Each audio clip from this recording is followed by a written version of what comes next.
Hello, everyone, and welcome to the Spurs Up Show, the best Gamecocks podcast on the internet. Today is Thursday, December the 3rd, 2020. On today's show, I break down Saturday's game. Gamecocks traveling to Kroger Field in Lexington, Kentucky to take on the Kentucky Wildcats for the season finale of the 2020 football season. Guys, I'll break down the Cats in their entirety, including top storylines, key matchups to watch, keys to the game, a lot to get into here on a Thursday as we break down the final game of the 2020 football season. Also, your listener questions as always, and we do have a fantastic interview. Former Gamecocks track and field and football player Bryce Sherman joined me for a fantastic interview. Awesome dude. You guys remember him, Sherm the Worm, the Shermanator, a ton of great nicknames, but he was a big part of South Carolina's 2010 football team that made it all the way to the SEC championship. We talk about that and much more here on a packed Thursday edition of the Spurs Up Show, guys. So sit back, relax, enjoy. It's all brought to you by our friends over at Upstate Movers Group. Guys, Upstate Movers Group, superior moving service.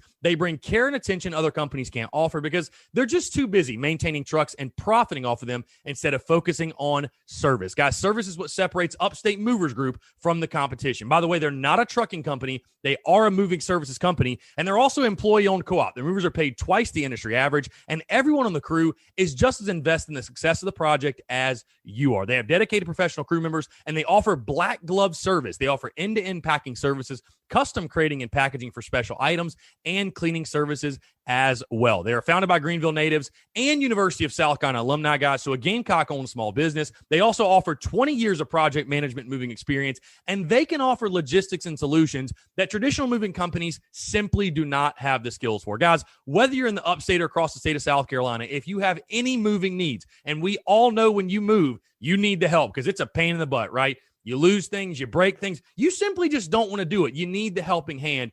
Give my friends over at Upstate Movers Group a call. You can check them out on social media at Upstate Movers Group. And, of course, their website, upstatemoversgroup.com. That is upstatemoversgroup.com. The show is also brought to you by our friends over at Southern Oaks Remodeling. Guys, locally and family-owned, over 15 years of experience. They specialize in roofing, windows, doors, siding, and additions, and they're serving the greater Columbia area. Guys, now is the perfect time. If you got a remodeling project in mind, it's the holiday season. This is the perfect excuse to go ahead and knock out that project you've been putting off. Also, by the way, another Gamecock-owned small business. Guys, we're all about Gamecocks helping Gamecocks here on the Spurs Up Show. So, again, if you have any remodeling needs, and again, they can do it all. Roofing, windows, doors, siding, additions, whatever the project is, not too big or small for Southern Oaks Remodeling. You can check them out on social media. If you want to see some of their work, by the way, they're on Instagram, YouTube, Facebook, whatever. You can see their actual work. You can get an idea of the fantastic work Southern Oaks Remodeling does. Also, of course, their website, or give them a call with any questions if you want to estimate. If you just want to chat with them, why not? Hey, 803-899-0284. That's 803-899-0284. Give them a call and tell them Chris from the Spurs Up Show sent you. Let's get it.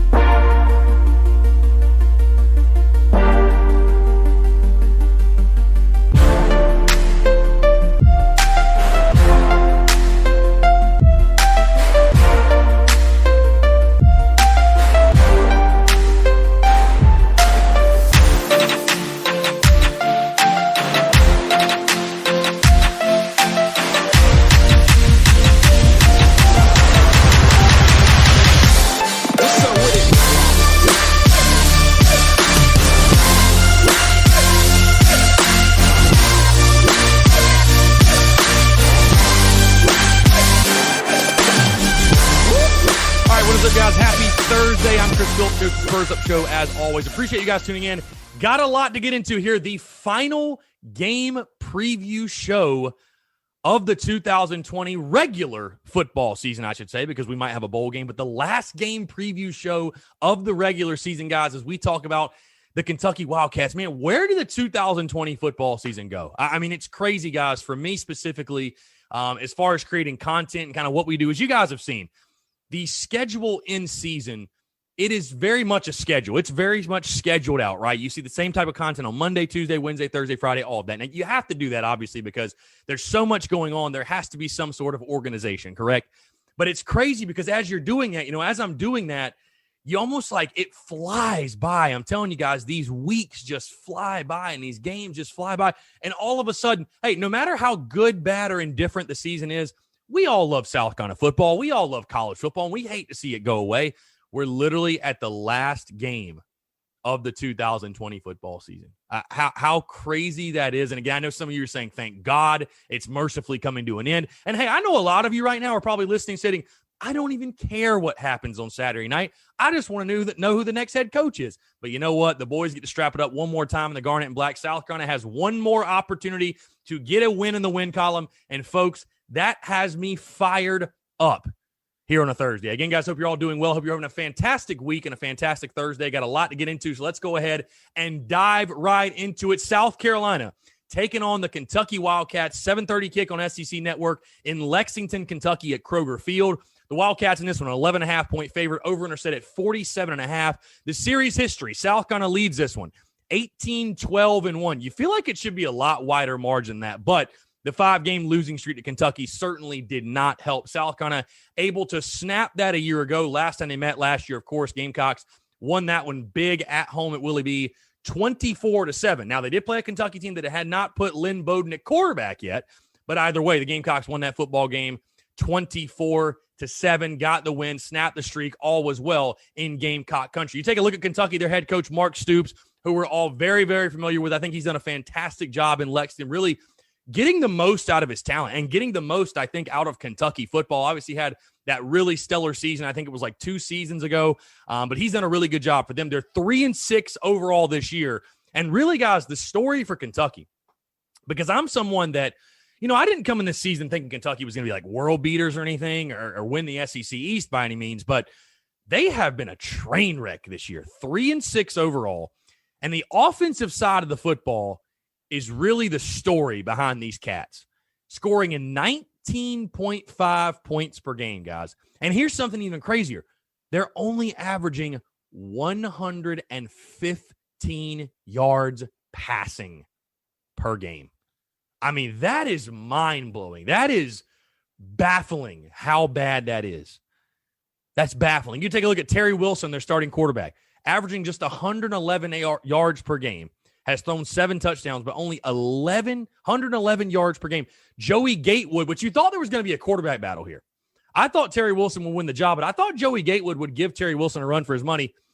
Just really has not panned out. A guy that has thrown for 109 yards, hadn't thrown for a touchdown or anything. This has been Terry Wilson's job the entire season, and he's ran the football a decent clip. And again, we're going to talk about this more in detail in just a second. He's ran it a decent clip, but really, guys, the story with Kentucky has been the lack of offense.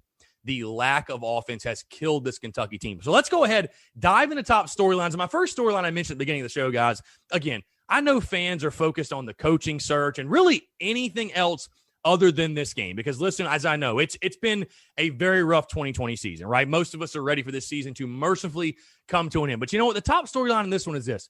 If you're the Gamecocks, you get one last hurrah. You get one last opportunity in the 2020 football season to go out, play your best football, put a win in the win column, and go into the offseason having something to feel good about. Or, hey, maybe you qualify for a bowl game. I know some of you scoff at that, but guess what? That is a reality for these 2020 Gamecocks because of the COVID stuff and everybody's eligible for a bowl or what have you.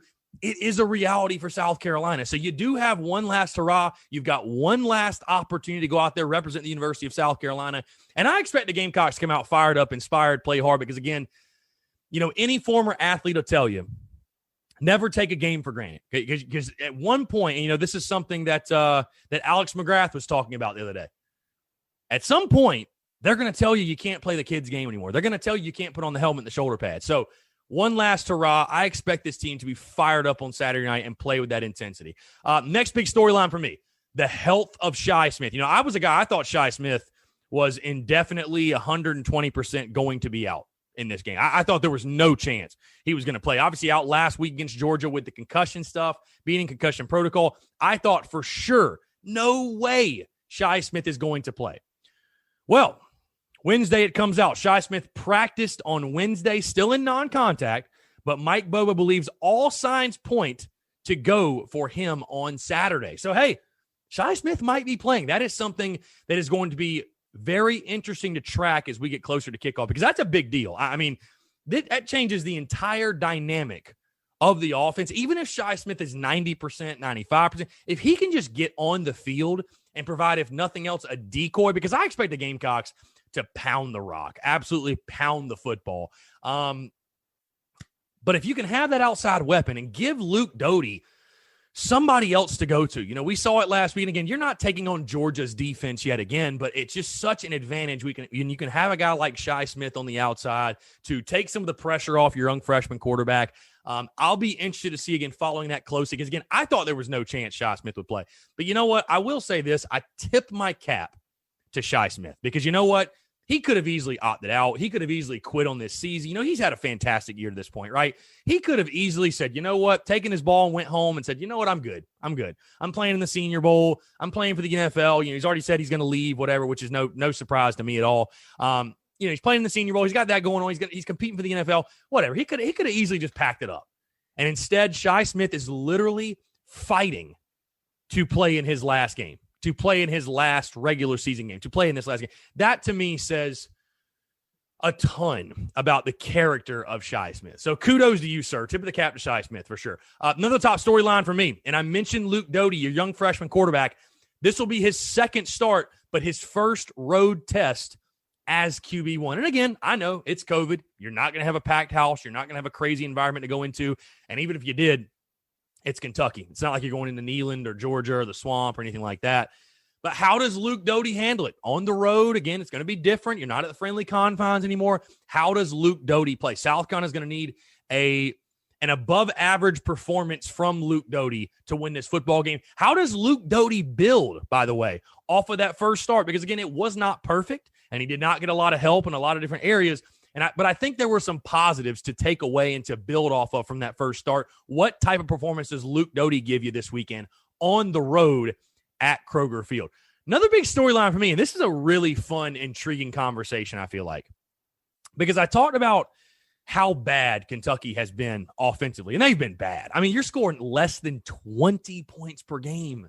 You're averaging 115 passing yards per game, guys. And really the rushing, I mean, as far as team numbers, let's see. I don't think the rushing's been that much better. I mean, they're averaging 175 a game. So solid, but to be averaging only 115 passing, it's not great. They're averaging less than 300 yards a game offensively. It's wild. But then you take a look at the South Carolina side of things, the defensive side for South Carolina. What gives, right? What gives in this one? Is it the Gamecocks defense or the Kentucky offense? Because something's got to give here. Either South Carolina's defense, even with Ernest Jones out, even with all the injuries, even with the opt-outs, either they're about to go out and play their best, have their best game of the season, basically, or Kentucky's about to figure things out offensively. What gives in this football game? Is it the South Carolina defense or is it the Kentucky offense? Because, again, one of them's got to have a good night. You know what I mean? One of them has to have a good night. Will it be South Carolina? Will it be Kentucky? Another big storyline for me, the weather in this one, which shout out my guy SC Weather. You guys probably see him on Twitter all the time for those who are on Twitter. Dude loves the weather. My guy loves the weather. He loves the snow, by the way, loves the cold weather. See, I'm more of a summer guy. I'm not a big winter guy. I'm a summer guy. I like the heat. I like to sweat a little bit. I like to go to the pool, the beach, all that. But, hey, if you like snow and you like cold, this one just might be the game for you. You take a look at this game on Saturday, and again, that's how you know what type of teams are playing in a football game. When weather is one of the lead storylines, guys, and I hate to say that, but, you know, the weather's something to watch this weekend. Why not? I'm pulling it up right now on the Weather Channel app. What is the weather going to be Saturday night in Lexington, Kentucky? Let's see. High of 39 with a low of 25. It doesn't look like there's going to be snow, but it is going to be a cold one Saturday night in Lexington. How does South Carolina handle that? Again, it's a mental block. It's adversity. It's mental adversity. How does South Carolina handle, by far, the coldest environment they've played in all season? Be very interesting to see. Another storyline for me, again, I said this earlier. I know you guys scoff at it, but, you know, there's something on the line in this football game for South Carolina because I, for one, you know, we talked about this earlier this week, and again, you guys say, oh, whatever, like, laugh it off. I'd like to see South Carolina go to a bowl game. I would honestly love to see them go to a bowl game for many different reasons. Number one, getting guys like Luke Doty, Kevin Harris, the youngsters on defense, youngsters on the line of scrimmage, getting them as many game day reps as possible. Guys, you can't simulate game day reps in practice. Getting them those extra practices too. And another reason I love bowl games selfishly is I'd love to make more content and talk about the Gamecocks playing the game. So winning this game, I think, will be very, very important getting to a bowl game because it's hard for me to imagine. Again, I know everyone is eligible, but there's a limited number of slots. It's hard for me to imagine that a 2-8 South Carolina gets into a bowl game. Hell, a 3-7 South Carolina might not get in. But you know what? 3-7 is better than 2-8. So I think there is something on the line for South Carolina when they take on Kentucky Saturday night. Final storyline, guys, for me, and again, we can't go throughout any show anymore without talking about the coaching search. The coaching search rages on. The rumors continue to swirl, guys. From things I'm hearing, it sounds like South Carolina is going to have a follow-up meeting with Billy Napier this weekend. What does that mean for the Gamecocks? What does that mean for the coaching search? From everything I had heard, it sounded like the Gamecocks wanted to have a name picked by Friday, make the announcement early next week. I've still got my money on Shane Beamer. Could it be Billy Napier? Who knows at this point? But that'll just be something to follow, right? The rumors will continue to swirl. We're going to continue to hear things, I'm sure, as we go into Saturday, when we go in the game and all that stuff. Does something leak during the game? Who knows? Should be a lot of fun, though. But the coaching search indeed rages on as we go into this final game week of the 2020 football season. All right, let's dive into the key matchups to watch, guys. Key matchups to watch for Saturday night. And it's brought to you by our friends over at Yardware. Guys, Yardware is a veteran-owned and operating company licensed by the University of South Carolina, selling must-have Carolina yard and wall signs. Guys, these signs are made out of 12-gauge laser-cut steel, and they come in both garnet and black. Guys, the football season's about to close, but college basketball is here. We got sports galore, Gamecock sports. You know they never stop. Christmas is right around the corner, guys, literally in 3 weeks. Christmas is coming up. You better do your Christmas shopping. Order your sign today at yardwaresigns.com. They're also on social media at Yardware Signs, guys. This is a must-have gift for any Gamecock fan in your life. Guys, I have mine in my studio. The detail, the quality are what really stand out. These things are absolutely awesome. And you can put them anywhere. Your yard, your studio, your office, your man cave, your living room, dining room. It's a fantastic piece. Like, seriously, people think, I've had people ask me, oh, are they plastic? Do they glow in the dark? No, this is legitimate, like metal. These things are really, really nice. And the great thing is, too, guys, they're not going to break the bank. They're only $34.95. You cannot get a better deal on a nicer piece for someone than this. Hey, we're all going to Christmas parties too. If you know a Gamecock fan, you're like, oh my God, I got to go Christmas shopping for them. This is it. This is the gift. So again, that's our friends at Yardware Signs. Check them out on social media at Yardware Signs. And of course, their website to order your sign today, yardwaresigns.com. That is yardwaresigns.com. All right, let's dive into key matches to watch. And we're going to start at the running back position. Because again, you know what's so funny? I just went through the entire storylines, right? I went through all the top storylines. And I didn't mention the storyline that I probably should have mentioned first. And I think it's because I put it here. So guys, I do apologize for that if you were sitting there wanting the entire show. Chris, are you not going to talk about Kevin Harris's pursuit for 1,000? Yes, I am. My first key matchup of the game, running back Kevin Harris against linebacker Jameen Davis. Davis, their leading tackler, 79 total tackles, the inside linebacker for them. And of course, like I said, guys, my apologies. I should have mentioned this. Off the jump, Kevin Harris fighting for 1,000 yards. I believe he's about 75 yards away. Will he hit the number on Saturday night? I think he will. He's obviously going to have the opportunity. I think South Carolina is going to run the football a ton. And if they're going to have any chance in this game, Kevin Harris is going to have to hit that 1,000-yard mark. Kevin Harris is going to have a fantastic game for South Carolina and help out his true freshman quarterback. So again, running back Kevin Harris against linebacker Jameen Davis, a big matchup to watch in this football game. My second key matchup to watch, we're going to the line of scrimmage for South Carolina. Defensive lineman Zach Pickens against running back Chris Rodriguez. Guys, this South Carolina defense is looking for playmakers right now. And Zach Pickens is one of the few guys, and you look at that defense, you say, oh, we've still got one of our league guys, one of our ballers out there. Rodriguez for Kentucky, which I was very surprised with Kentucky because they came into this season with Cavassier Smoke. They came in this season with Akeem Rose. Neither one of those guys leading the way rushing. It is Chris Rodriguez. 562 yards, 6.4 yards per carry, and 6 touchdowns for Kentucky. He's averaging 80 yards per game on the ground for them, leading the way for the Wildcats. You got to slow the run. You've got to slow the run. We all know the story again behind Kentucky. They're averaging just 115 passing yards per game. Load the box. Make a guy like Terry Wilson beat you through the air. Bottom line, tip your cap to him if he can do it. And I know you've got issues in the secondary, guys, but 115 passing yards per game. Make Terry Wilson beat you in the air. And again, Zach Pickens will go a long way in that. Defensive lineman Zach Pickens against running back Chris Rodriguez. Can Zach win that battle in the trenches? Going to be big on Saturday night. Finally, my final key matchup of the game. And again, this is a guy that we talked about last week, got the game ball for offense last week, but I think he's going to be Luke Doty's favorite target yet again, and that's tight end Nick Muse against safety Yusuf Corker. Corker second on the team in tackles for Kentucky. We all know what Nick Muse did last week. And again, we talked about the status of Shi Smith. Is he going to be ready to go? Is he going to be ready to play? I'm still very skeptical that Shi is going to risk it. I'll be totally honest. When you're dealing with concussions and concussion protocol, and I just don't know. I mean, I hope he's ready to go. I hope he plays, but I'm not banking on it at this point necessarily. But Nick Muse, a guy that really came on the scene last week, is a really, really nice player for you, especially in the middle of the field and on those seam routes. And Luke Doty, I mean, whatever the connection was, man, it worked out well for South Carolina last week. So, again, Yusuf Corker at the safety position, second on the team in tackles, very physical safety back there. And I expect that'll be one of the many guys Nick Muse will match up against. So, again, getting Nick Muse going, tight end Nick Muse against Yusuf Corker of Kentucky, a big one to watch as South Carolina takes on Kentucky Saturday night. All right, let's get into the keys to the game, guys. Keys to the game for Saturday night's game against Kentucky, and it's brought to you by our friends over at MyBookie. Guys, MyBookie, between the NFL, college football, college basketball, and more, there's no shortage of games to watch, and with thousands of lines available in all your favorite sports and events, you can turn your game day into payday with MyBookie. Now,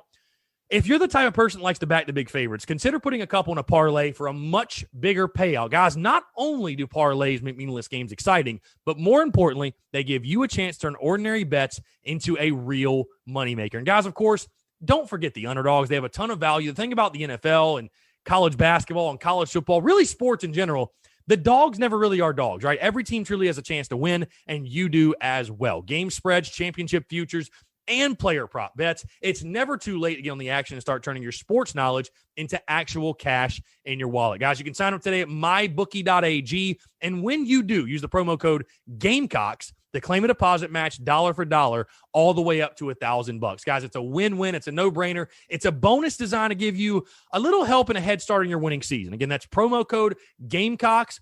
Promo code Gamecocks, you to claim your bonus when you make your deposit. Stat UFC cards, college basketball, college football, NFL, all the major sports and more. Sign up today to begin your winning season exclusively at MyBookie. All right, guys, let's dive into the keys to the game. And you guys might get on me for this first one, by the way, because I've said this many times this season, but you know what? If it ain't broke, don't fix it. And it's the key for South Carolina every time they take the field. Ride the bus. Ride the bus. Get Kevin Harris to 1,000 yards and beyond. Get him going. You need a guy like Kevin Harris to have 150 plus on Saturday. And again, Deshaun Fenwick going to be out for this game. Your running back depth's a little thin right now. You've got Kevin and there's Zaquandre White, who ran the football well the other night, I will say. But this is going to be the Kevin Harris show on Saturday night. Ride the bus. Get Kevin Harris going in this football game. You've got to, I think, to have a chance to go on the road and steal a win in the SEC. My second key to the game here. I was shocked at how bad the offensive line play was last week. I mean, it was bad. I mean, there's no other way to put it. It was very, very bad. And I understand Georgia, the defensive line, the type of guys they have, they're all those 4 or 5-star guys. I understand what you were going up against, okay? But if you're South Carolina, you got a true freshman quarterback. You know you're going to try to run the football. You know you're going to establish the run, okay? But you got to give Luke Doty a little bit of time. You got to give Luke Doty a little bit of help. And that's my second key to the game is give Luke Doty time. He's got to have time back there in the pocket. I just don't see this South Carolina offense again, especially with the limited weapons on the outside. I just don't see them moving the football if Luke Doty is under duress all night. Because, again, he is a true freshman. He's going to make freshman mistakes at some point. And if he's getting pressure on him all night, it's only going to accelerate that process. So, again, you got a true freshman back there. Give your guy some time. Let him make plays for you. When there is pressure, we know he'll scramble, get 8, 10, 15 yards. We understand the type of guy he is. but give him time to throw. You're going to have to throw the football in this game as well. You can't just be one-dimensional. You got to be able to throw the football. Give Luke Doty time to throw offensive line. My final key to the game, and this one is very literal, but also a figurative. And my final key to the game is this: weather the storm. Weather the storm. Whether that be figuratively or literally. Literally in the sense of it being really, really cold, and it may snow, I doubt it, but being mentally tough, overcoming the adversity as far as the weather's concerned, whatever. But also figuratively, again, guys, a tumultuous 2020 season is finally coming to an end. And I'm sure there's a lot of, believe it or not, players, coaches, I know there's fans, just people within South Carolina that are like, thank God this season is about to be over. But you can't let that creep in on game day. Again, South Carolina has the opportunity one more time to get a W and to put a W in the win column. And again, are you a double-digit underdog? Sure you are. Yeah.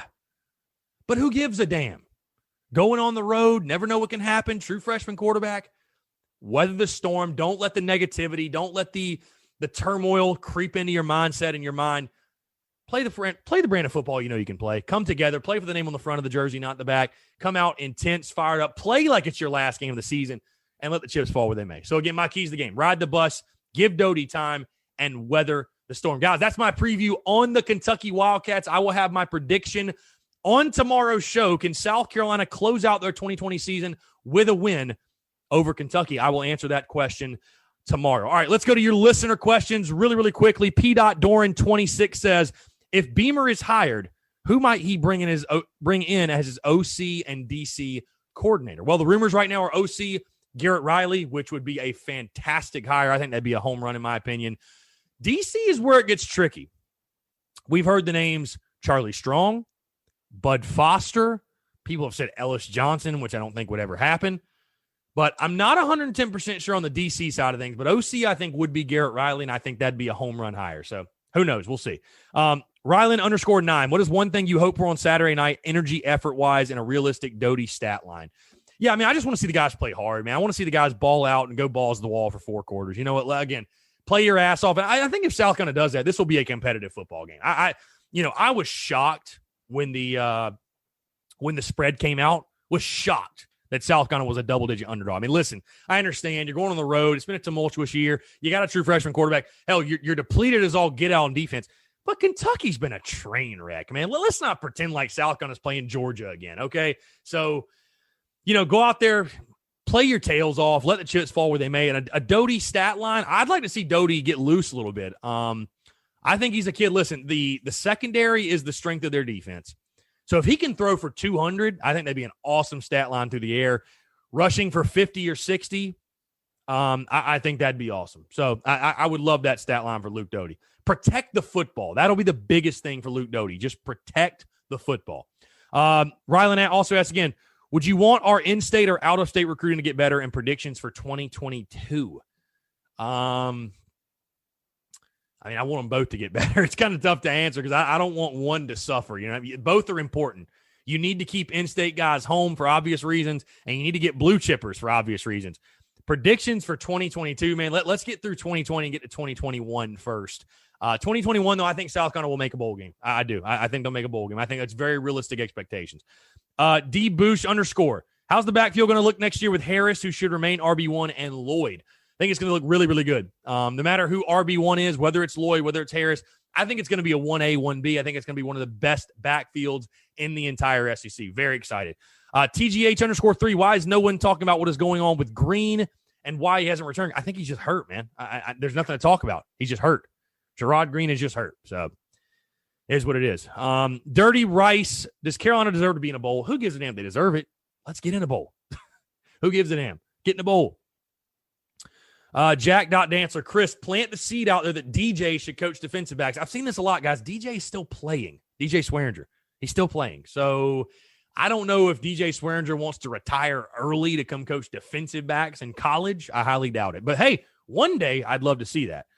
And then finally, Jay Painter 71. If we hire a coach now, is he allowed to coach bowl practices? I don't think that's how it will go. I think they'll let this staff. I don't know, though. I really don't know. I think they'll let this staff finish it out, though. I do. So we'll see what happens. Honestly, that's a great question. I'm not 110% sure, but yeah, I think we're all ready to find out who the next head football coach is, right? We're all ready for that. So again, guys, appreciate the listener questions. Appreciate you all tuning in as always, guys. Now sit back. We've got a fantastic interview, by the way. Don't go anywhere. Former Gamecocks speedster Bryce Sherman. Now, Bryce with a very interesting career you're going to hear about in just a second, but got to South Carolina as a track guy, walk onto the football team, and all of a sudden, he becomes a big-time contributor in special teams. I know we all remember Bryce Sherman, again, Sherm the Worm, the Shermanator, little 5'4" dude out there running a freaking 4.2 40, whatever it was. Fantastic conversation, though. Bryce Sherman, a great dude. Really appreciate him taking the time, guys. So enjoy the interview. And again, guys, thank you so much for tuning in. Thank you for all the love, support. Like you heard yesterday, we had a record-setting month in November, in case you missed it. I'm looking forward to even bigger and better in December and definitely 2021 and beyond, guys. I'm so fired up for where the business is right now, how things are going, where the content is. I'm so excited because we continue to get better each and every single day. And you guys are a big reason. You guys are a big part of that. All of your support, your love, it keeps us going. So thank you guys so much. And again, just a reminder, I will give my prediction for the game on Saturday on tomorrow's show. So you guys stay tuned for that. Again, guys, thank you so much for the love, support. Appreciate you tuning in. Now, enjoy this interview with former Gamecocks football player Bryce Sherman. All right, joining us today on the Spurs Up Show is a man that played for Gamecocks football 2009 and 2010. He was at the University of South Carolina from 2008 to 2012. Started his career at South Carolina on track and field, but on the football field, 59 returns in total, 1,215 yards, 20.6 yards per return, was a speedster, was electric with the football in his hand for the Gamecocks. And I know you guys remember him from South Carolina's run to the SEC title in 2010. I'm very pleased to be joined by former Gamecock speedster Bryce Sherman. Bryce, appreciate you taking the time, man. It's a pleasure to have you on. Oh, no doubt. Appreciate you having me. Thank you for reaching out to me, and definitely want to, answer any questions you got and just talk to you about my USC career and positives going forward with USC Gamecocks. Yeah, well, let's start, Bryce, obviously from the beginning because, I asked most guys, what was the recruitment like? And I know it was probably very different for you because you came to South Carolina on a track scholarship. I'm not sure where football was in your mind if you were thinking about playing football, but you're a guy from Winston-Salem, North Carolina, went to Carver High School. And I was taking a look. You picked Carolina over Virginia Tech, Western Carolina, Clemson, Michigan, amongst a host of others. I mean, you ran a 10.51 in the 100-meter, 21.4 in the 200. You were fast, my friend, putting it lightly. Just talk about what the recruiting process was like for you. Obviously, you did the whole track and field thing starting out, and I'm sure you kind of thought that's where your future would lie. Little did you know you'd be on the football field. But talk about why South Carolina, why you chose to become a Gamecock. So basically out of high school, when I ran those times, actually my junior year, I ran 10.5, 21.4 my junior year. And obviously going into my senior year, I'm like, I'm trying to go down even lower. So I think out of my junior year, I was ranked like number 2 or 3 in the country for juniors. And my senior going in, obviously was one of the top ranked seniors in the United States of America, whatever like that, the country. So I was like, okay, I know I was going to have a good track year, but I ended up breaking my ankle playing football my senior year. So my senior track just never happened. I did get to run like 2 meets, but it was just terrible. My times kind of got slow. But God willing, I still had all my scholarship offers. I had about 60 D1 offers for track at the schools you mentioned, a lot of SEC schools, ACC schools, Florida's, Michigan. I had a lot of D1s for track. Now for football, I had a few offers, D1. The majors ones like Wake Forest, Georgia Tech, Navy Academy. A lot of those option type schools did have Western Carolina. But for the D1, I had Wake Forest, Georgia Tech, Navy Academy. Things of that nature. So I was like, I did want to go. At the time, the SEC was at the top of the top coming out when I was in high school. The SEC was the big time schools everybody wanted to go to. And I was just like, I want to go play the best of the best. So that's what I was like. Well, I didn't get a scholarship for the SEC for football. So I was like, you know what? Let's just try to track. Let's go track, go to SEC school. And then I'm going to ask the coach, whoever I decide to, I'm going to ask the coach, will they allow me to play football? So that was my judgment. So my dad talked to my dad about it. He said, all right, let's go to SEC offer. Right. SEC offer for track. And then just tell them, hey, listen, once you sign, if you allow me to sign there, can I play football? And that's what I did. And Coach Fry was the head coach at the time. He was like, yeah, what I'll do is, he said, you got to give me 1 year of track. And then your sophomore year, you can do both. But I need 1 full year commitment to me. And I was like, all right, that sounds good. So that's when I went to USC. I chose USC with the intentions of running track 1 year and then actually trying to join the football team my sophomore year. How was that freshman year? I'll ask you. Obviously, again, you were a speedster and you were coming off that injury. It sounds like. What was that freshman year like for you running track? It wasn't good. It wasn't good at all. Like, I thought maybe because I didn't get to run too many meets my senior. I broke my ankle. I had surgery and everything, so I broke my ankle. And then I remember Coach Fry was just telling me, when we come in, they'll rehab and do a lot of stuff where I didn't get to do in high school, stuff like that. So my rehab got ready and my time started dropping a little bit, but I never got back to that time that my junior year time. I never got back to it. So being in the SEC, obviously not just football, track is super fast. Super fast. And there's back then it had like some trending holidays. We did run against the ACC schools when they had like CJ Spiller and all them guys, and they were super fast as well. So that freshman year, it was tough. It was tough. It wasn't winning at all. I was literally going from winning state championships, winning national meets, to literally losing in practice. Right. It was just a big shock, big culture shock. So and everything to me. So that's what happened. And it wasn't good at all. It wasn't good at all. I was getting beat left and right. So yeah.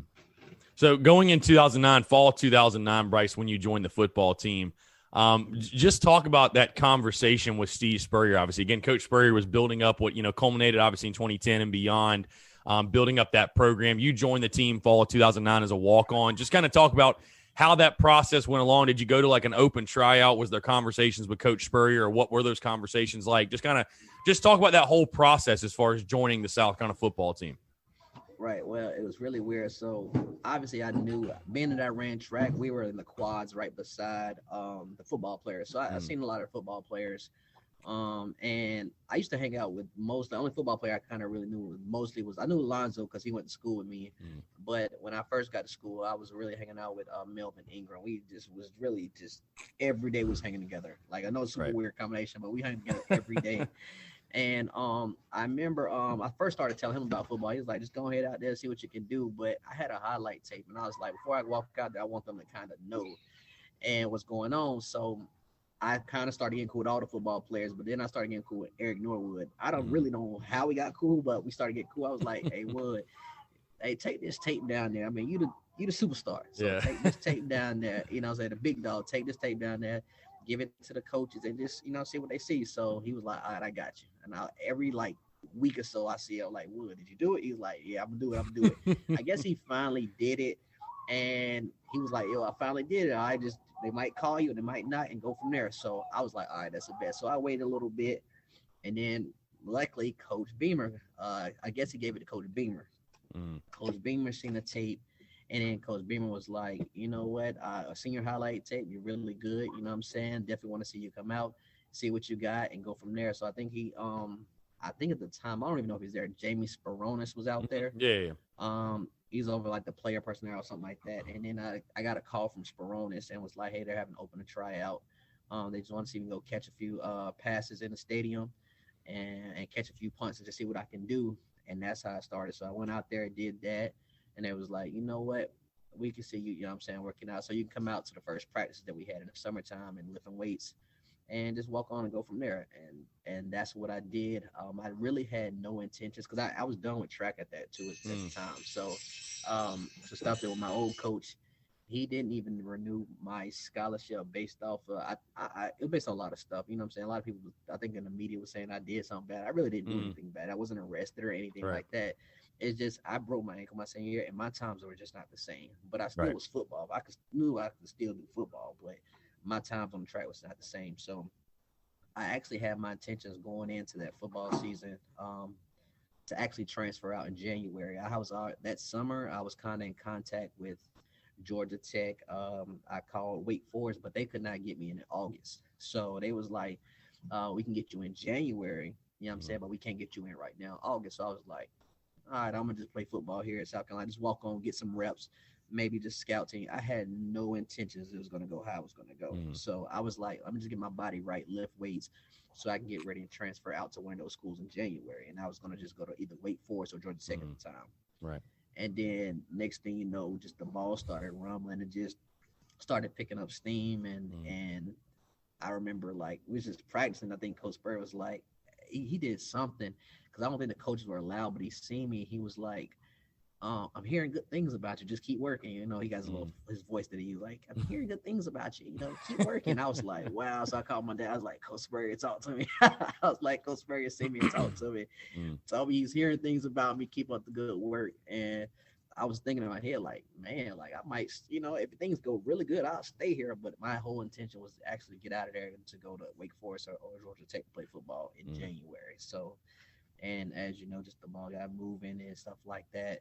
Started doing stuff and things happened for my favor and worked out pretty well. You mentioned Coach Spurrier, just switching gears a little bit. I know he always had a nickname for different, like he never called anybody by their actual name. And I was reading an article from like 2010 or something. It was mentioned the Shermanator, Sherm the Worm.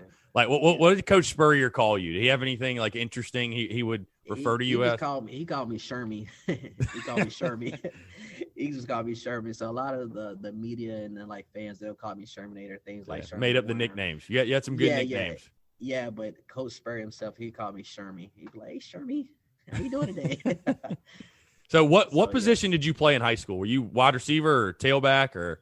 I played strictly tailback, strictly running back in high school. That's all I did. So when I actually went out to football, they kind of stuck me in receiver, and I was not feeling it at all. And I don't even know. I think I told the coach, or I forgot who it was. I was like, man, I can't do this, man. Like, I can't do this. Can y'all just put me on I told him, like, can you put me on a scout team running back or something? Like, I cannot play receiver. Like, that's not what I want to do. It's not natural. And I don't know how I talked the men to actually let me go to running back, but after they sent me to running back, it was like, oh yeah, you're a running back, you stay from there. So yeah, that's how that played out though. For sure. Well, obviously you made your biggest impact for South Carolina, like I said, on the special team side of thing. And like you said, I mean, you got on campus or you got on the team and the ball started rolling. I mean, you had 24 returns in 2009, 35 in 2010, your guy averaging over 20 yards per return. I mean, you were explosive in the return game. How did that come about? Because obviously, I mean, you think of it now and you're like, it's a no-brainer with your speed that you should be a guy back there, obviously taking the football and see what you can do with it. But I guess just how did that all come about that you were one of the lead guys to or lead candidates to be a return specialist for South Carolina? So basically, I was super shocked to even the travel squad. So everything was going on, like I think the pregame, the scrimmages and everything like that was going on. And I was doing good. Good. Everything was going good. So then the 53-man roster came out. And they had me. Can you wait 1 second? I'm calling it 1 second. Yeah. Hey, Nick, open the door for him. Nick, open the door. Open the door. I'm sorry about that. Like no, you're fine. No, you're good. Hey, Sean, let him do it from now on, okay, Sean? Oh, wait 1 second. I got you. Good morning, Sonny. There you go. Got you, no problem. Thank you.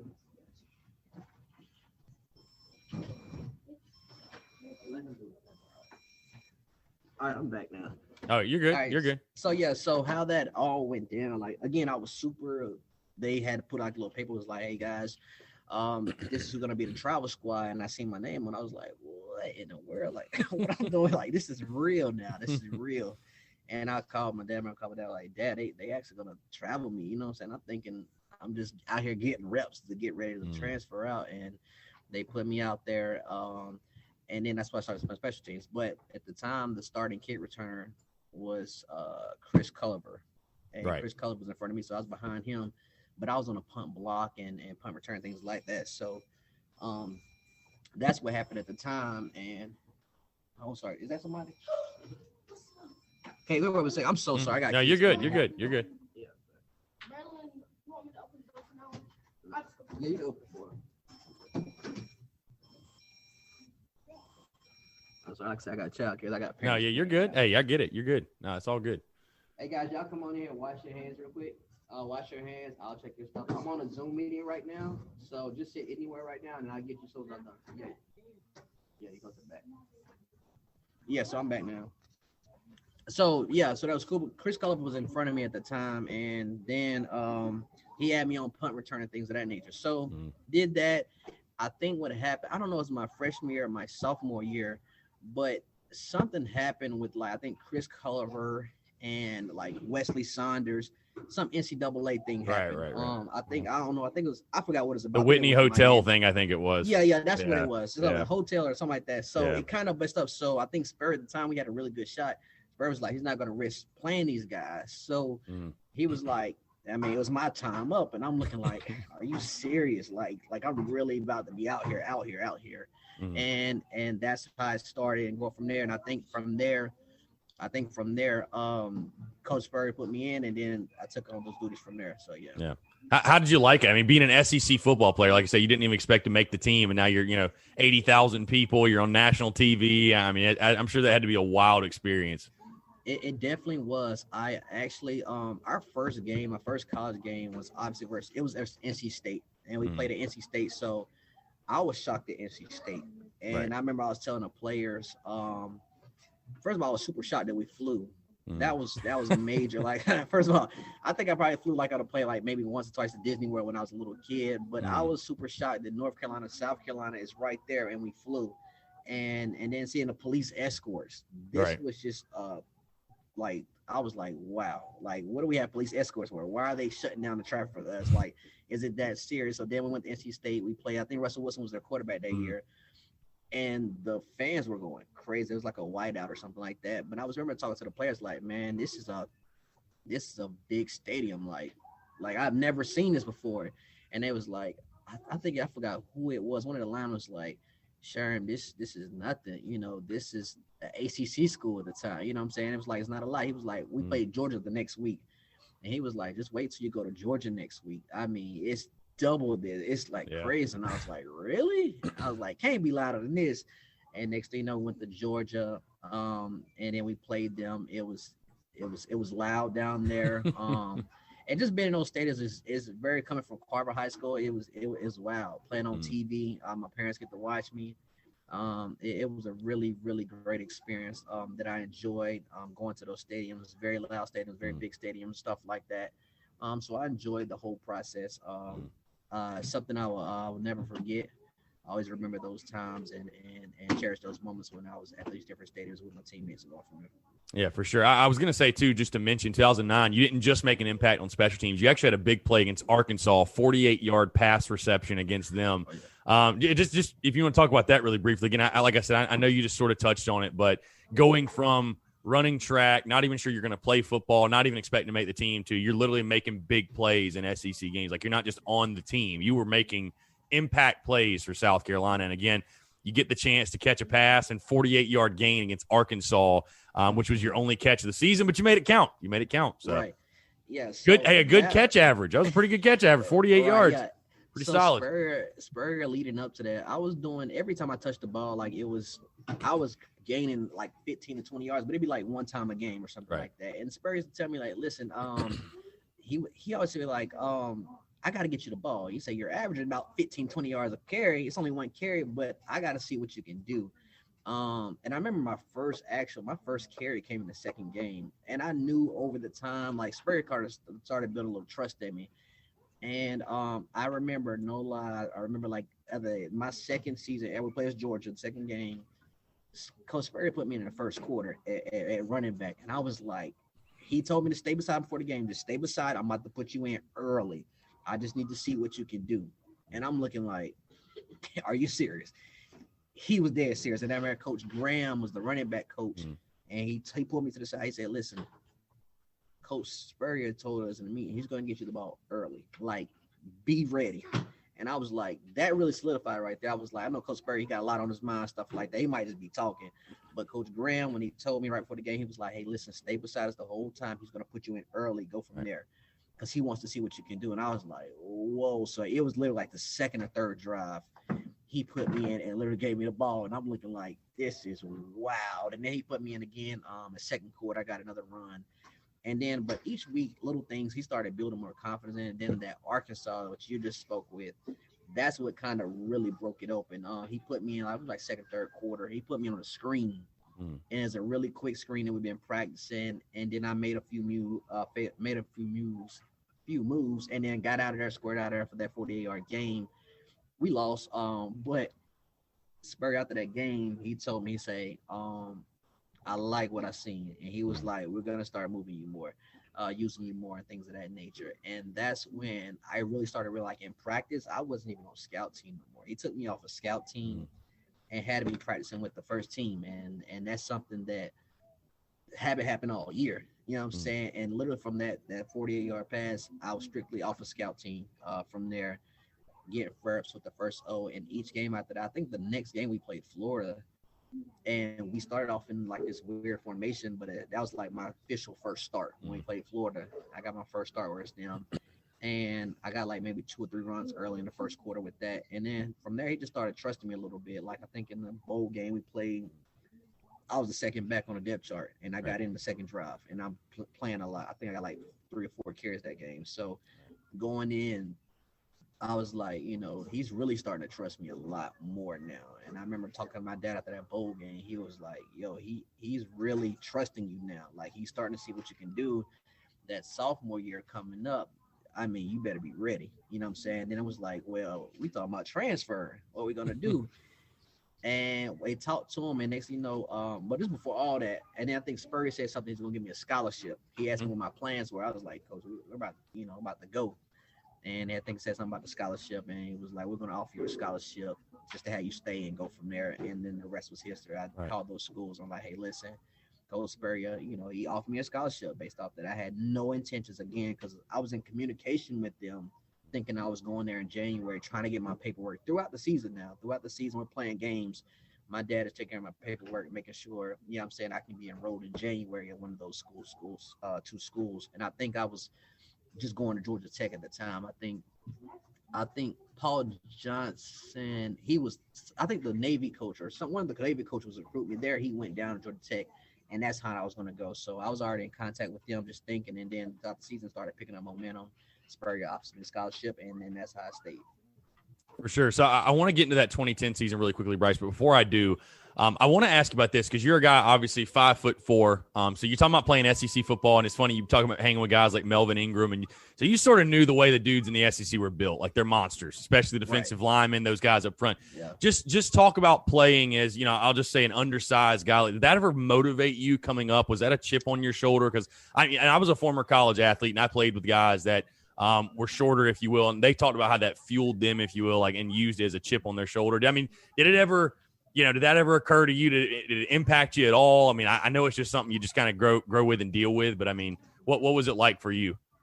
To be honest, not really. Obviously I knew my height, you know what I'm saying? Even coming from like Winston, where I was from, but I was always just to say it humbly, I'm not saying cocky, but I was always dominating at my size. So the size thing really didn't matter because like literally since I was playing flag football, every league I moved up, I was smaller than everybody, but I was always scoring. Like I'm literally 20 plus 20, 25 touchdowns every year since I was like 5 and every year. So I knew I was short, especially like 7 a.m. Like I'm smaller than everybody, but I'm still making it happen. You know what I'm saying? So it never pushed me too much because all my life I was already doing it. And then even with track, I was always winning and stuff like that. So going with them, it was just more, it wasn't really about, hey, I'm small, I'm trying to prove myself.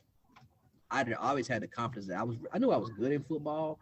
I just, my speed separated me too as well. Yeah. And I had vision, I had the moves and stuff like that. But, the schools really didn't offer me like that because of my size, you know what I'm saying? But I knew if I had an opportunity, I could definitely do it. So the motivation with me is just, I never, like, even with track, I have never been, like I said, trying to say humbly, I was always like the best player, you know what I'm saying, on my teams and stuff like that. Going to college, that what motivated me. Like, there was kids out there better than me, you know what I'm saying? Like, there's no way. Like, when Lattimore came in, I remember my dad was asking me about Lattimore, and because I was supposed to come my sophomore year, so I have a good season. I tell everybody to this day, there's always someone bigger and better than you. You know what I'm saying? And just because I was this and that in high school, I might have been the man in my high school. I might have been the man in my city. But at South Carolina, there's guys that was the man in their city and the man in their state. Yep. You know what I'm saying? And when it comes together, I remember people used to go on and be like, man, you ain't playing much no more. You know what I'm saying? Like, on returns. Is Lattimore really that good? And I'll look at him like, are you serious? Are you going to really ask me that? Is he that good? Don't you see him? Like, what you mean? Like, he is that good. So I never hate on anybody. Like if someone's good, listen, they're better than me. It ain't nothing to talk about. You know what I'm saying? It is what it is. Some people are gonna be better than you. And that was kind of motivating me, that just being at practice, knowing people, whether it's they're faster than me or they're better than me. Like I'm trying to get where they at, because you know what I'm saying, I'm not there. You know what I'm saying? So that was more of a motivation to me, to try to be where they are. You know what I'm saying? Like, listen, I need to be like him. You know what I'm saying? And that was to go like he was younger than me. He was a freshman, but he was better than me. It is what it is. And I wanted to get to that level. So more the size thing, it really wasn't about that, because I kind of, in my mind, that never really set me back or just made me motivated. It was just more seeing people that are better than me. That made me want to go. You know what I'm saying? Because like I said, in high school, I didn't see that. You know what I'm saying? Yeah. So I'm just going with the flow. But when I see somebody better than me, it's like, no, I got to be better than them. I got to put in that work and stuff like that. So as far as the size things, my motivation was really just seeing people better than me. You know what I'm saying? That's what motivates me. You know what I'm saying? Seeing them boys work hard, seeing Kenny Miles, he worked hard as well. And also just seeing the defensive side, them boys worked hard. Like DBs, Swearinger now, them boys work 24/7. Like them boys work hard. So that things like that motivate me. You know what I'm saying? Just trying to, you know what I'm saying, be the best person I can be and go from there. So yeah.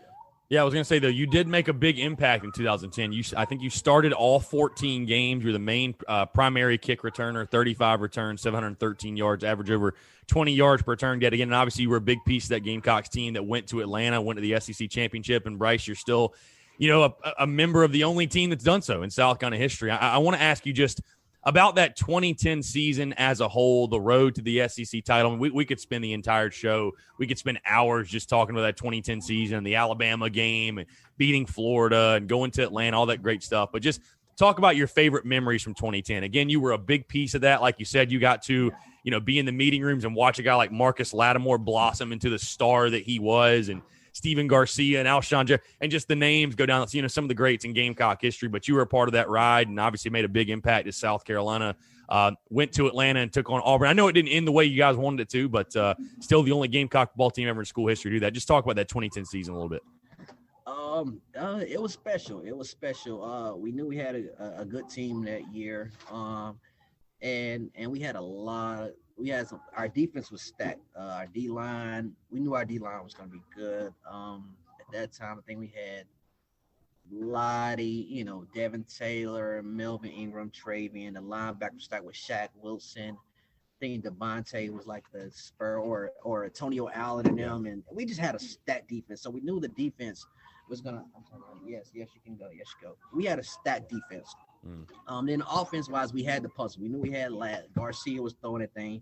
Yeah, Alshon Torrey, Mo and stuff. We had pieces. You know what I'm saying? And that was a big thing, that we had the pieces. So we knew we had a good team. We just had to put it together and work hard. But that's one thing that I did notice. That team worked hard. You know what I'm saying? They had vocal leaders. T-Camp was a super, super vocal leader. And DJ Swearinger on the defense. T-Camp was more on the offense side. And they were vocal leaders. You know what I'm saying? If you slacking, they'll let you know in a heartbeat. You know what I'm saying? And DJ was the more, he'll get on you. You know what I'm saying? He'll get on you. T-Camp is like, he'll more of an encourager, like, hey, man, come on, you can do it. DJ, he going to get on you. You know what I'm saying? He's going to make sure you're accountable for what you're doing. You know what I'm saying? So we had vocal leaders with everything we did, but we knew it was going to be a special season. We started winning games, things of that nature. And then going obviously the SEC championship. I remember telling my dad, I tell a lot of people the story. No lie. We was watching tape before the SEC championship, and Coach Spurrier he was showing us that game versus Auburn. Like, we really had them the first time we played them. It was like a few fumbles, and I think in the fourth quarter, and we was beating them by like 10 or something. A few fumbles and all the missed assignments that we had to have them come back. He was like, there's no way we should have lost this game. No way. So I was telling my dad, I said, Dad, let me tell you one thing right now. Tell you what, we are going to beat Auburn. And it's not even going to be close. And I think they were undefeated at the time, too, as well. I think they're national championship. They were undefeated. Cam Newton was on he was whatever, the Heisman, candidate, everything. So I was like, Dad, we're going to shock the world. Like, Spurrier, no lie, had us as a team so hyped up for that game. We just knew we were going to win. Like, knew we were going to win. I would have bet my last dollar we was going to win that game. obviously it turned out well at all. But that's how I knew that team was really, really that good because we were super prepared and they just beat us. I'm saying stuff like that. But that was just overall a great season, you know what I'm saying? Chilling with the guys and we being that we knew we were good, you know what I'm saying? They were working. We took some L's along the way, but a lot of us was young too at the time. So we knew we had another year going in, and then I think it was that next year, they really took off. I think they won like maybe they 11 lost like games, 1 or 2 games. Yeah, something like that. So we knew we was building on something. We didn't lose a lot of people. They were all coming back. They were young. And we just knew that, like, you know what I'm saying, this is gonna be a good year coming up in the future, go from there. But that whole season, it was good. It was learning experience. We did take some L's, but at the same time, we knew like we're gonna be back. You know what I'm saying? That was the main thing. We're gonna be back. We're young. We're just learning how to fix some things, and then we go from there. So yeah. Was Alabama your favorite moment of that season? I mean, I feel like that's everybody. It's kind of by default. But you mentioned the Auburn game, like I said, Cam Newton turned to Superman. But yeah. No, Alabama. I think I can't even get my years right. I think Alabama and I can't even get the real. Well, 2010 was the big. Was 2010 was the big home win over Bama. 2009 was the Ole Miss game, the Thursday night. Okay, honestly, I think the loudest one was to me was actually that Ole Miss game. That was just really the birth loud. of Sandstorm. I think it was that Thursday night 5 dark. Right. Alabama was huge too. Alabama was super big that we beat them again. A lot of these games that I take for granted, we were super prepared for these games. Like, I mean, we were super prepared. So we're kind of like the confidence is not low. We're really confident that we can beat these teams. You know what I'm saying? So even when they were number one with all, we knew they had it, but our defense was stout. So we knew defense was going to hold on. We just got to score. And Alshon with those catches, you know what I'm saying? That's a very hard combination because you couldn't really double team Alshon because you had Torrey on the other side, and then Lat is going to run that ball. So you had to pick your poison with that. And then the plays, I remember just in the meetings, I'm like, yo, we're going to beat these cats. You know what I'm saying? I didn't think that every week, but how prepared that they coaches had us, we was prepared every week. We just had to go execute. And if we execute how we supposed to, we were going to win. No matter if they were number 1, number 2, we were going to win and go from there. So I honestly feel like there wasn't a lot of teams that was that much better than us.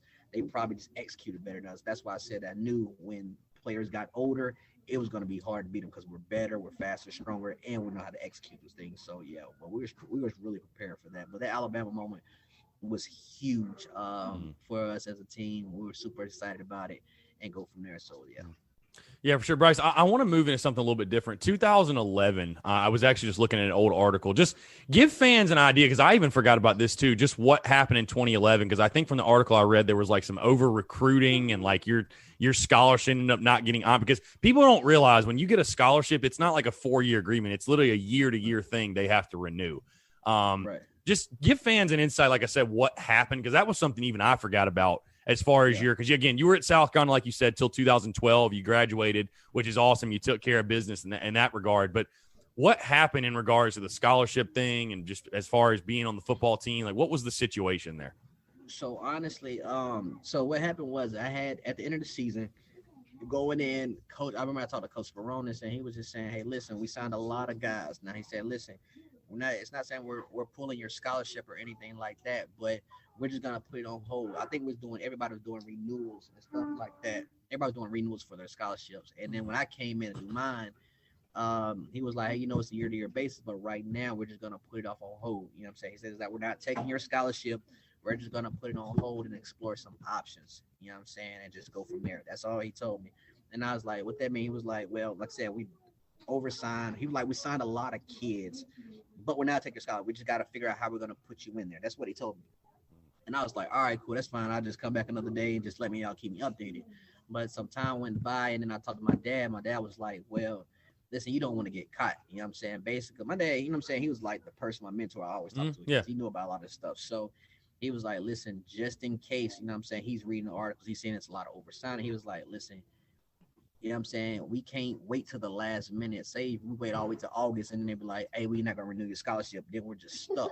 So he was like, you got to figure something out. You know what I'm saying? And that's what we kind of did. So can you wait 1 second real quick? Like, hey, Braylon, no, sir. No, sir. No. You just do it when I'm done, okay? You do it when I'm done. Do it when I'm done. Wait, no, I'm on the phone, okay? I mean, I'm talking real quick. I'm gonna get to you 2 minutes, okay? Ask your brother. Yes, you can go play. So, my fault about that. So, There you go.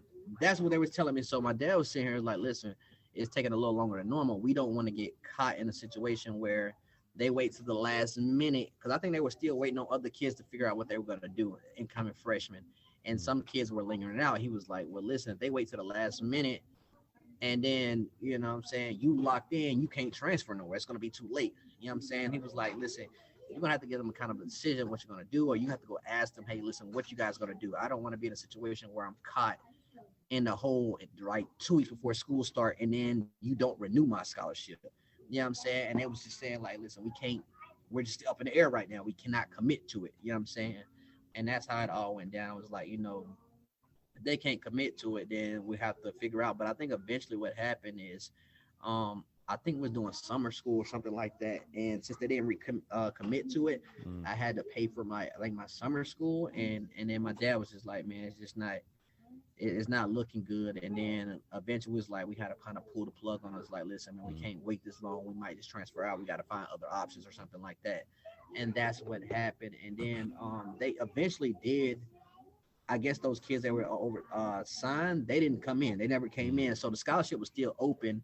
By the time I was like, you know what, it's just not nothing. You know what I'm saying? The season really not going well for me. I think we had new coaches come in and stuff like that. And my playing time started going down. I was like, you know, it's just best for, you know what I'm saying, to split ways and go from there. And then I learned like maybe 2 or 3 weeks before school started, those kids didn't sign. And then when those kids didn't sign, they gave like some of the walk-ons scholarship, like Marty Marquette. You know what I'm saying? They gave him a scholarship. Then he was just a walk-on for 2 years. So eventually, if I would have probably just waited it out, then I probably would have still been signed again and played again. But at the time, I just didn't know what was going to happen. And my dad didn't want to get me locked in a situation where if he waited all the way to a week before August to let me know I don't get my scholarship, then I'll be out of luck. So that's what happened. And then when we decided, hey, we're gonna go to a date. If we don't have it by that date, then we'll just go from there. So that's what happened. So kind of just part ways, both ways. But it was more of that over-signing thing, and they just didn't know if those kids were actually going to sign or not. And it was kind of pushing into the next school year. And I had to make a decision on what I was going to do and go from there. So, yeah.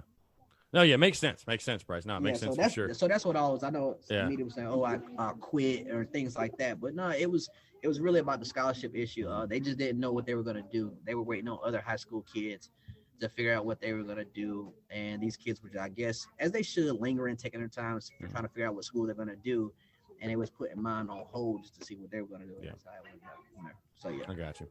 Well, yeah, Bryce, before I get you out here, I do want to talk about, because you mentioned Shane Beamer a little bit earlier in the show, and obviously right now everything going on with the Gamecocks, you know, a coaching search is happening. It sounds like, I think within the next week, probably you're going to have a new coach hired, and it seems like Shane Beamer is the hot name right now. A lot of the momentum, I'm sure you've seen your former teammates like Steven Garcia, Pat DeMarco, DJ Swearinger, Melvin, they're all voicing their support. Devontae Holloman voicing their support and their vote of confidence for Shane Beamer. I'll ask you, just talk about Shane Beamer, your takeaways from him when you were at South Carolina. Maybe if you want to give your thoughts on if you think he'd be a good fit for the job, but also just what do you want to see from the next head football coach at South Carolina? Is there anything specifically, particularly for you, being a former Gamecock, being an alum, that you would like to see for the next head coach? Any qualities, you know, as far as scheme, whatever it may be? What are the things you want to see from the next head coach? Honestly, man, I think I was telling like somebody, I think I tweeted not too long ago. I love my Gamecocks, don't get me wrong, but I don't watch too much, especially when the pandemic hit. I haven't been really watching sports like that a lot anyway. But before all that, though, I know we're having some bad season. I still get all the ESPN updates. Gamecocks is one of my favorite teams, so I get all the updates and stuff like that. But as far, I'm big on Coach Beamer. Coach Beamer gave me a chance, like I told you. Coach Beamer is the first person that called me. Or talked to me, seen my highlight tape, and gave me a chance to ask me to come out there. He told Spurs to get in touch with me, but Shane Beamer seen my tape first, you know what I'm saying, and go from there. Yes. So I'm always big on Coach Shane Beamer. He talked to me. He gave me the chance. He put me out there. You know what I'm saying? He was the first person to put me out there on special teams to really trust me. So I'm huge on Coach Beamer. You know what I'm saying? He gives guys an opportunity no matter what you look like. Whether you're tall, you're big, you're small, he's going to give you an opportunity. Can you wait one second? One time? Yeah. I'm sorry about that. No, you're good. Hey guys. Stop talking. I got 5 more minutes, okay? Hey, tell them to be quiet. No. I'm back. Okay, yeah. So I'm huge on Shane Beamer, but as far as the coach, if they don't, you need a coach who's gonna relate to the players. You know what I'm saying? You gotta be kids gotta be want to play for their coaches. If you got somebody that's strictly taking the fun, no, taking the fun out of everything, then it's not gonna be good. So they gotta be a players type coach who's gonna relate to them, care about the kids, and go from there. And I know that's what Beamer gave to me personally. I don't know about everybody else, but I can speak for myself that that's what Beamer did for me. He made it work. He gave me confidence, encouraged me. And if I had a question, I went straight to him. I did see something about, I think I said a tweet about Jay Graham as well. Coach Graham, he did a lot as well. I don't know if he would be like an assistant or something like that, bring him in or anything like that. But I'm big on Beamer. I don't know other candidates, anything like that. And of course, I'm gonna be biased because he was our coach, but he was a part of our culture when we were winning. You know what I'm saying? He knows what it takes. He was around. He knows what it takes to get there. You know what I'm saying? And being that also, you got to think about when former athletes, you know what I'm saying? Not just myself. I mean, more like, you know what I'm saying, the DJs, like you said, Pat DeMarco. I ain't heard from him in a minute. I hope he's doing well. When you hear guys from like that, encouraging to go from, I think if I was an AD, I would listen to that. You know what I'm saying? I know you got to make your decision, but I would definitely listen to Furman, especially NFL players. You know what I'm saying? They come back, they talk to players. These high school players, they're watching these kids. You know what I'm saying? They like these guys. You know what I'm saying? So if I was the AD, I would definitely listen to these guys because again, that's they're at the forefront. Like people, I got like 2,000 followers. I'm not really, the famous, but people still follow these guys. You know what I'm saying? So you want to when DJ or Pat DeMarco and Garcia and these guys say something about Beamer, I definitely should make that put that in the equation and try to make something work. So I'm all for Beamer. I just want somebody to change the culture. You know what I'm saying? We haven't been winning lately, and that's not really a good feeling. I hear a lot, oh, your team on TV, y'all get smacked. You know what I'm saying? Something like that. And that's not a good feeling all the time. Right. You know what I'm saying? So I definitely want a coach that's going to go in there, change the program around, and make things happen. But at first, you got to care about the kids. Make sure you're a coach for the players, and so they can buy in. Because if they don't really trust you or feel you like that, they're not going to buy in. It's going to be very hard to win. But I do think Coach Beamer's been around that, and I think he's been in Oklahoma a few years too. So I know they were winning around there. He's been around some winning cultures. You know what I'm saying? So I think that's definitely an opportunity for him to go, and I hope the AD most definitely look into that and make Beamer a coach. So I definitely support Coach Beamer. Yeah, well, I'd say, Bryce, I think if I had to put my money on it right now, I think Beamer is going to be the guy, just to let you know from what I've been hearing. I mean, I think it's come down to him and Billy Napier, and it's sounding more and more to me. Like you said, I was actually talking to Tori Gurley about this, and I told him, no offense, but I don't think South Carolina should do everything that you guys tell them to do. But in this scenario, when you're getting the vote of confidence from the Lattimores and the Garcias and the Swearingers, and the list just goes on of the best to ever do it at South Carolina, it becomes really hard to ignore unless you have just another guy that's just stand out. We have to hire him. Why not roll the dice with a guy like Shane Beamer? Like you said, all the former guys love him. We're talking about, like you said, guys in the league that love him as well. So last thing before I get you out of here, Bryce, your favorite memories from South Carolina, maybe like Spurrier stories or whether it pertain to you, one of your teammates, on field, off field, whatever. Man,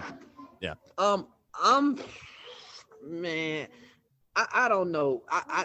It's a lot of good memories, to be honest with me. It's a lot of good memories that I had with Coach Spurrier. I can't really nail that one. I think our overall experience is like when we're beating Alabama and when we're beating Ole Miss. Those were big AOs to me. So I think those were really big for me when we beat both of those teams. I just enjoyed the overall moments and not just one thing. I just enjoy being with my teammates. I enjoy watching the movies with my teammates before the games. I remember Coach had us watching, literally, we watched Secretariat for like 3 weeks in a row. Like we'll go to the movies or something like that, and Coach will have us watch a movie, and we usually we get to pick our own movies, but no lie, 3 weeks in a row, Coach was like, y'all gonna watch Secretariat. It was like, yo, Coach, like, why are we still watching this? You know what I'm saying? And he was like, it was a message to run your own race. And that is something that I still take to this day. With everything I do, even when I'm working with my kids, I always say, just run your own race. When I'm doing things with the youth in sports, just run your own race. Don't worry about anybody else. And that's so funny because I always think about how he made us watch Secretariat so much. You know what I'm saying? I was like, just run your own race. Don't worry about anybody else. You know what I'm saying? What God has for you, that's what you do. Don't worry about anything else. Just run your race. And that's something that I always will take from Coach Spurrier, those moments when he had us watch the secretary. And only the third time I really understood what he was trying to say, run your race, because I was definitely tired of that movie. But just having the good times with those guys, still communicating with them, seeing them guys excel in the NFL is really good. And just seeing them, even the guys not in the NFL, seeing them become fathers, you know what I'm saying, seeing them get married, you know what I'm saying, it's having kids. It's a beautiful thing, you know what I'm saying, just check up on them guys and see what they're doing in their careers. And just to still speak to them on social media when I get a chance to see they're doing well. That's just a brotherhood that we have, and I always have in my heart and go from there. So, yeah. For sure. Well, Bryce, I appreciate you taking the time, man. I know I speak for all Gamecock fans when I say, man, it was a pleasure to watch you do what you did and watch you guys, again, part of the only team that's ever gone to Atlanta for South Carolina. Hopefully that changes soon. But obviously it's going to be a next interesting couple of weeks. And, I think fingers crossed for a lot of us that Shane Beamer does get the job. I think it'd be great for South Carolina. And, again, having the support, and not that you're not going to have it either way, but truly having, like you said, bringing the culture back, bringing the standard back, and getting South Carolina to know what the levels we know we can be at. But Bryce, appreciate you taking the time, man. We'll have to do it again soon for sure. All right, no problem. Thank you again. Apologize for all the stuff. Like I said, no, you're fine. You're fine. Yeah, my childcare, I got a lot of kids coming in and out, so the parents are coming and dropping them off. So, sorry about all that. But thank you. I appreciate you giving me a call. Definitely Gamecocks. I'll be following everything just like that. And hopefully, if Beamer do go, I'll go to a game. I honestly have not been to a game since I left. Have not been to a game. I've been to homecoming, but I never go to the games, actually. So, I think, and also in the culture, I think I went to try to get to one game, but everybody was so different. I didn't even know who to contact. Right. You know what I'm saying? So now that if Beamer does get hired, that'd be something I'll definitely look interested in and go out there into a game and go from there. For sure. Be awesome. Well, yeah, again, he's Bryce Sherman. I'm Chris Phillips. We appreciate you guys tuning in, and we'll catch you next time on the episode of the Spurs Up Show.